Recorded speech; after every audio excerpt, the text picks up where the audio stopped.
Hello, I'm Professor McLaury.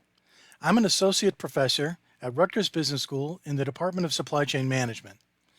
This video was created to answer the question, what is supply chain management? Hopefully, after viewing this video, you'll have a good understanding of what a supply chain is and what supply chain management is all about. Have you ever purchased a product? You probably didn't give much thought to how that product was produced or delivered. Maybe somewhere in the back of your mind you knew that people working for a company somewhere were responsible for making it and then delivering it to the place where you purchased it. The details of how that happens are not usually much of a concern. Until you can't get what you want. Today more than ever, as we face a global pandemic that has us sheltering at home, we can all understand the value of a well-managed supply chain.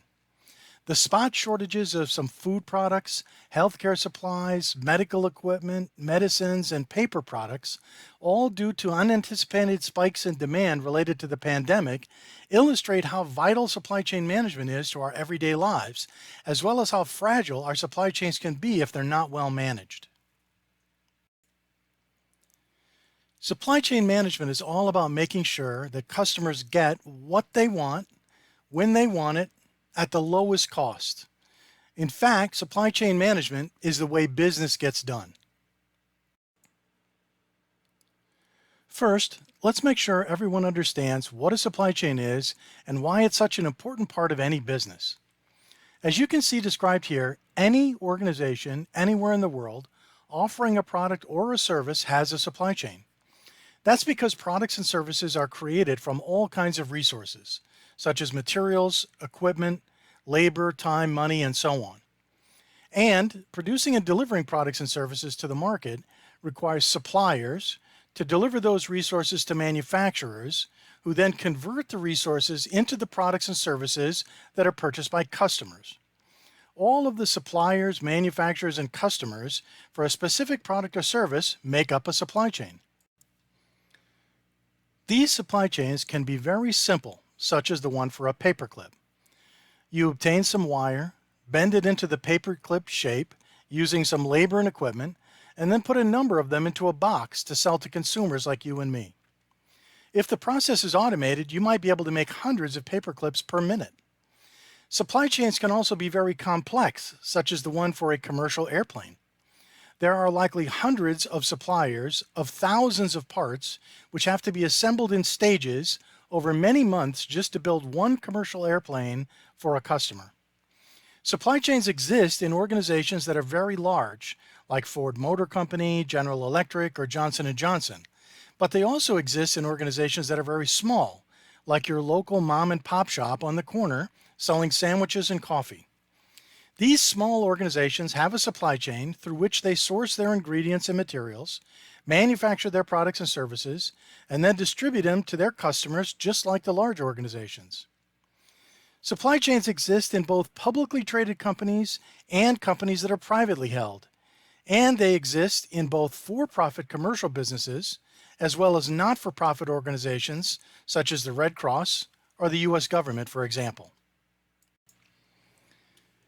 This slide is meant to provide you with a high-level outline of how a supply chain is structured. Think of yourself as the manufacturer of a product or service.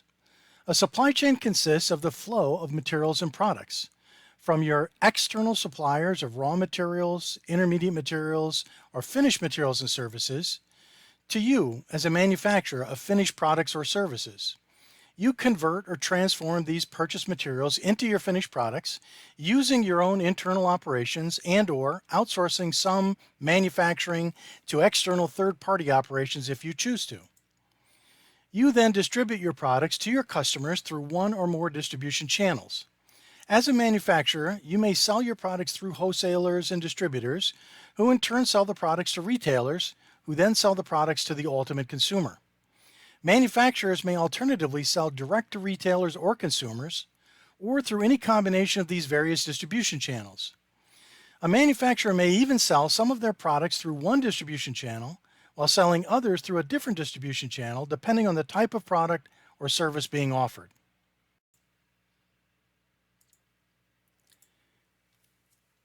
Each of these suppliers, manufacturers, and customers are individual links in the supply chain. That entire process is facilitated by what we refer to as logistics, which includes managing all of the inventory that flows through the supply chain, any warehousing needed to temporarily store that inventory, and of course all of the modes of transportation that we use to move that inventory from the point of origin to the destination, such as by truck, rail, air, water, and even pipeline. As was just described, products and services flow through the supply chain from suppliers to manufacturers and out to customers. Information also flows through the supply chain in both directions. Manufacturers are placing orders with suppliers. Suppliers then confirm the orders and schedule delivery with the manufacturers. Manufacturers are receiving orders from customers, which they will confirm and then schedule delivery with the customers. There are also all types of information, including requirements, orders, confirmations, shipping notices, invoices, and so on, flowing through the supply chain in both directions. And of course, everyone in the supply chain wants to get paid. If you're providing products or services to a customer, you're going to invoice that customer for those products or services. Payments flow through the supply chain in the reverse direction of the product and service flow. In today's business environment, particularly with the growth of e-commerce, companies are likely to have to deal with the return of products. This is referred to as reverse logistics or the returns process flow, where products are moving from the original destination backwards through the supply chain to the point of origin. A customer might be dissatisfied with the product or have excess product and want to return it to the manufacturer, or a manufacturer may want to return materials to a supplier, and so on. Because of the nature of a supply chain and the way materials and services flow through the supply chain to create finished products, every link or company in the supply chain is actually both a customer to their suppliers and a supplier to their customers. If you're a manufacturer, you're going to use your procurement process to issue orders to your suppliers for the materials and services that you need to produce your finished products. Your suppliers are then going to use their distribution process to deliver those materials and services to you. So you are a customer to your suppliers. Similarly, you as a manufacturer are going to receive orders from your customers for your finished products and services through their procurement process, and you'll have to use your distribution process to deliver those finished products and services to your customers. So you are a supplier to your customers. Every organization in the supply chain needs to think of themselves as both a supplier and a customer and design efficient and effective processes accordingly. And each organization should make every effort to provide the same level of service to their customers that they expect to receive from their suppliers. You may be surprised to know that you're actually connected to many different supply chains. Everyone viewing this video is actually part of multiple supply chains, whether you're aware of it or not. That's because supply chains are everywhere. We all have explicit supply chain experience. Maybe you or someone in your family works for a supplier or a manufacturer or a service provider, and you are therefore connected to one or more supply chains from the supply side. But if not, you are certainly connected to lots of supply chains on the demand side. We as consumers are the driving force that creates the demand for every product or service in the world. We're creating the underlying demand that is prompting companies to produce their products and services. Without our demand, supply chains would not exist. So in that context, I want you to think about all the products that you buy. Each one of them has a supply chain. Here you see a list of products, some of which you may have purchased. Let's look at an example, the candy bar. What's your favorite candy bar? Mine happens to be the Reese's Cup. Think about your favorite candy bar. Do you know what goes into making it? Let's take a deeper look at this simplified supply chain for a chocolate candy bar. On the left, you see the suppliers. In the middle, you see the candy bar manufacturer, and on the right, you see the customers. Under the suppliers, we have the materials needed to produce the chocolate candy bar, sugar, milk, cocoa solids, cocoa butter, and so on. And you can also see the companies that are providing those materials. Domino is providing the sugar, which is produced from sugarcane that's supplied by a company in Brazil. The milk comes from Dairy Farmers of America. The cocoa solids and cocoa butter are supplied by Cargill, which produces those products using cocoa beans that they get from Gherkin's cacao. And you can see the rest of the materials and companies listed here as well. The manufacturer, let's say for example the Hershey Company, uses those materials to make and package their chocolate candy bars. They will then distribute those candy bars to their customers when they receive orders from them.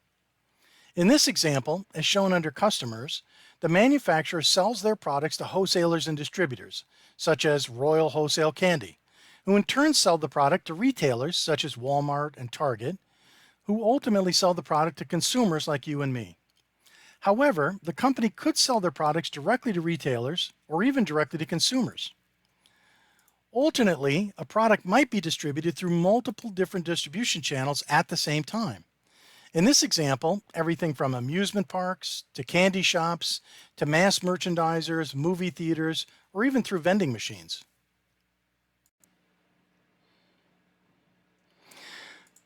Now, what happens if there's an unexpected shortage of one of the materials needed to produce the chocolate candy bars? Let's say cocoa beans. If all of a sudden cocoa beans aren't available or are in very short supply because there's some kind of a problem, that could be a very serious supply issue, particularly for a company with a large portion of their revenue tied to chocolate products such as Hershey, Nestle, Mars, and so on. Cocoa beans are produced in a very narrow geographical band near the equator, primarily in West Africa. The trees that produce cocoa beans are susceptible to mold and to weather-related issues, while the farms and farmers growing cocoa beans can be impacted by economic issues, wars, labor shortages, etc. Any and all of these can and do create shortages of cocoa beans in the market. What's going to happen if there's a shortage of cocoa beans? Well, Cargill, the producer of cocoa solids and cocoa butter, is not going to be able to produce and deliver their products to the manufacturer, who needs these materials to make their chocolate candy bars. Meanwhile, the manufacturers most likely also have orders placed with all of the other suppliers for the sugar, milk, lecithin, and packaging materials, and those suppliers are going to continue to ship their products to the manufacturer as ordered. At some point, candy bar production is going to be forced to stop, and the manufacturer's inventory of all the other materials, such as the sugar, milk, lecithin, and packaging, are going to continue to build up as the deliveries are received from the suppliers. At the same time, some or all of the downstream customers likely still have inventory of candy bars that they've previously purchased, which they're going to continue to sell. If Walmart or Target still has some inventory of those candy bars in their warehouses or in their stores, they're going to keep selling them until they run out. You and I as consumers may not even be aware that there's an issue with cocoa beans, causing a shutdown of candy bar production at Hershey, Nestle, and so on. At some point, the manufacturer is going to be forced to cancel all of the orders for all the other materials, at least until the cocoa beans are available again. This means that the disruption of one material, cocoa beans, will impact all the suppliers. So Domino, Dairy Farmers of America, etc., who really don't have anything to do with the cocoa beans directly, will be negatively impacted by the fact that cocoa beans are not available. At the same time, the customers will eventually sell out all the remaining inventory of the candy bars that they have left. So the supply disruption of one item, cocoa beans, will also negatively impact all the customers. When there's no inventory left anywhere in the supply chain, this is referred to as a total market stockout. So what does this all mean? It means that all links or companies in the supply chain are interconnected, and a disruption with one will likely impact all of them. This interconnectedness is the underlying reason why all of the trading partners in a supply chain should try to collaborate and work together. Just like a real chain, a supply chain is only as strong as its weakest link. Up to this point, we've primarily focused on the supply chain for physical products. Now we want to spend just a few minutes focusing on supply chains in the service industry. Service firms offer what are known as intangible products. Intangible means anything that you cannot physically touch and feel. Service products include such things as financial services, healthcare, education, energy and utilities, legal services, and so on.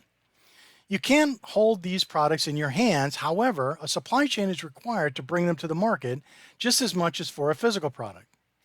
When customers are actually paying for in the service industry is the labor and the intellectual property of the service provider. In other words, their knowledge and expertise, along with their physical labor to provide the desired service. As a result, the service supply chain is really more about managing the relationships between the trading partners than it is about managing the actual chain of supply. An important distinction between a physical product supply chain and a service supply chain is that services are typically produced and consumed simultaneously. If you go to a salon to get your hair cut, they will provide the service when you arrive, and you'll have to consume it before you leave. Additionally, all service products require what are known as facilitating goods. These are the tangible elements that go along with the services being provided, and they all have a supply chain. Some examples are shown here. Banking services use cash and coins. Hospital services use pharmaceutical and medical supplies. Restaurant dining services use food and kitchen equipment. And all service operations use some type of office equipment or office supplies.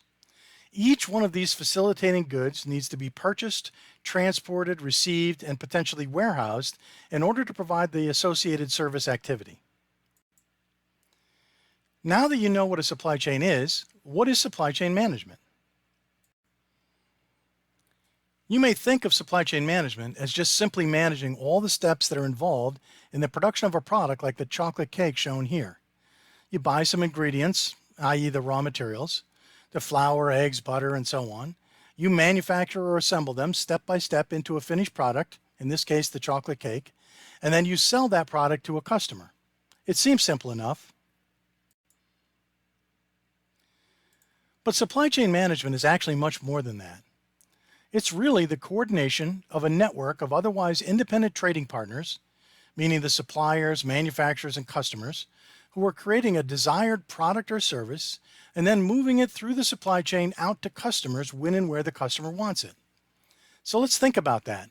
Supply chain management is all about creating a facilitating process to help companies, like those in our candy bar example, work together so that they can function like one big company to satisfy the market for the products and services that they collectively provide. If they can do that well, every trading partner in the supply chain will benefit. As I said at the beginning of the video, supply chain management is the way business gets done. It's the execution process of any business. The concept of supply chain management is based on two ideas. The first idea is that every product that reaches an end user represents the cumulative effort of multiple organizations. These organizations are collectively referred to as a supply chain. The second idea is that most organizations have only really paid attention to what was happening within the four walls of their own company. Few businesses really understood and managed the entire chain of activities that resulted in the delivery of their products to the final customer. The result was a disjointed and ineffective supply chain. In other words, there are many companies involved in getting a product to the market. It's never the result of only one company's determination, so it takes a coordinated effort across multiple companies to make it happen. This is the basis of supply chain management, which represents the active management of supply chain activities to maximize customer value and achieve a sustainable competitive advantage. If you pay attention to all the different elements of the supply chain and start to manage them, there's going to be a benefit to your organization as well as to your suppliers and customers. Each trading partner in the supply chain follows the same basic process. It's known as the SCOR model. SCOR stands for Supply Chain Operations Research. Each trading partner has to plan, source, make, and deliver their part of the supply chain in order for the entire supply chain to satisfy the underlying demand for the products and services being provided to the market.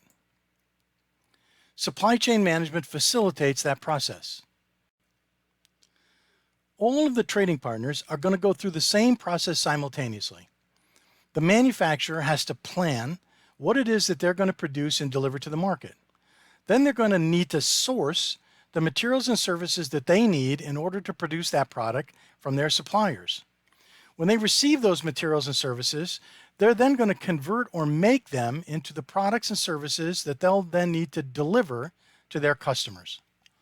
While the manufacturer is doing that, the suppliers are doing the same thing. They also have to plan what they're going to produce and deliver to their customer, the manufacturer. They'll have to source the materials and services that they need from their suppliers, make those products, and then deliver them to their customer, the manufacturer. Similarly, the customer has to plan what they need and source it from the manufacturer. Even a customer might have to do some type of a make process. Maybe they combine or bundle the products with other items before they then deliver them to their customers. This entire plan, source, make, and deliver model is enabled through various types of processes and technologies. Things like systems, databases, standards, training and education, performance metrics, and so on. The more that all the trading partners can align the plan, source, make, and deliver steps from suppliers to manufacturers to customers, the more efficient and effective the entire supply chain is going to be. And that's what supply chain management is all about. It creates value by managing the processes of all those independent trading partners so that they can collaborate with one another in an efficient, effective, and cost-conscious way. In other words, they need to share information and work together as though they were one big organization if they all want to benefit in the end. Supply chain management has two main goals. The first goal is to increase customer service or customer satisfaction. But what does that mean? It means getting the products and services that customers want to them when and where they want them at the lowest possible cost. If a company can do that, they're going to provide a high level of customer satisfaction. The second goal is to reduce inventory and operating expenses or costs. What does that mean? It means identifying and implementing process improvements that will allow a company to operate the business with less inventory at the minimal amount of cost. If a company can do that, they're going to be more efficient and use their resources more effectively, which will lead to increased profits. Supply chain management attempts to achieve both of these goals simultaneously.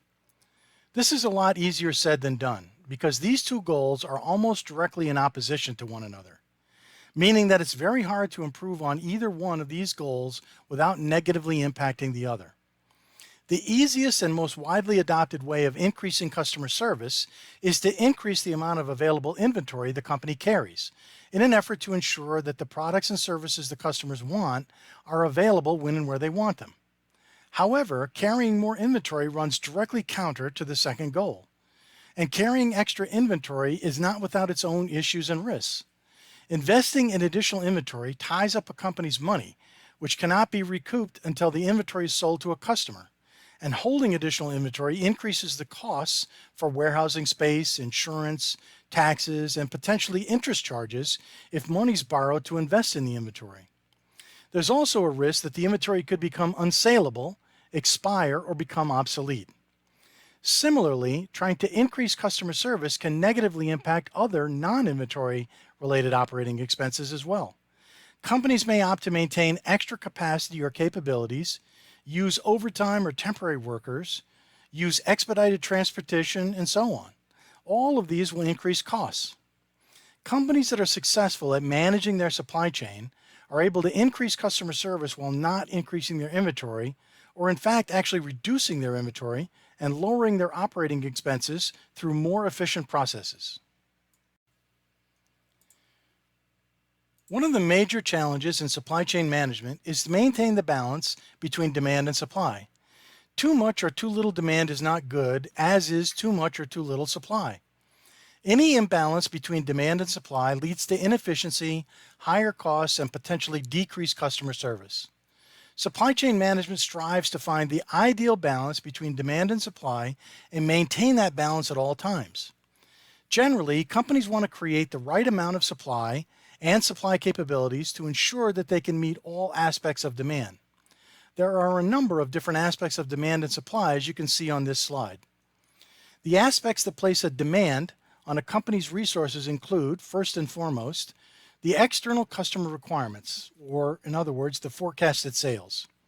A company might also have internal customer requirements, such as products or materials being supplied from one internal manufacturing facility to another, or to build safety stock. They will likely also need to do maintenance on their equipment, which will demand time that has to be taken away from the time available to produce products. Other aspects that demand time, manpower, and equipment include new product research and development activities and training requirements. All of these demand aspects need to be offset by a number of different supply aspects in order to create the balance. Companies need to facilitate the equipment for manufacturing and warehousing, labor to produce the products, inventory of materials, lead time to obtain materials and to produce their products, money for capital expenditures and operating expenses, transportation, and so on. Having more demand than the company can accommodate with their supply will decrease customer service and limit sales and profits. Having more supply than the company needs is an inefficient use of resources and will lead to higher costs. Since forecasting actual demand is rarely perfect, there's a high probability that there'll be some variability which will cause imbalances between demand and supply. For this reason, companies create and maintain what I like to refer to as shock absorbers. To buffer for higher than anticipated demand, companies might decide to keep a specific amount of additional inventory known as safety stock. To buffer for lower than anticipated demand or variability in supply, companies might decide to create some flexibility in their supply capabilities that can be quickly ramped up or down as needed. Flexibility such as the use of part-time or temporary workers, contract manufacturing or packaging, short-term external storage, multi-purpose or modular equipment, etc. These decisions need to be carefully thought out and evaluated so as not to create excess inventory or operating expenses while trying to achieve a higher level of customer service. Lastly, what are the benefits of supply chain management? Companies that manage their supply chain well can expect to see the benefits shown here.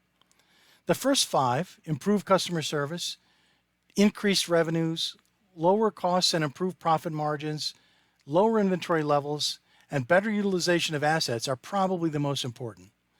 They're also some of the biggest reasons that companies spend the time, money, and effort necessary to implement a robust supply chain management process.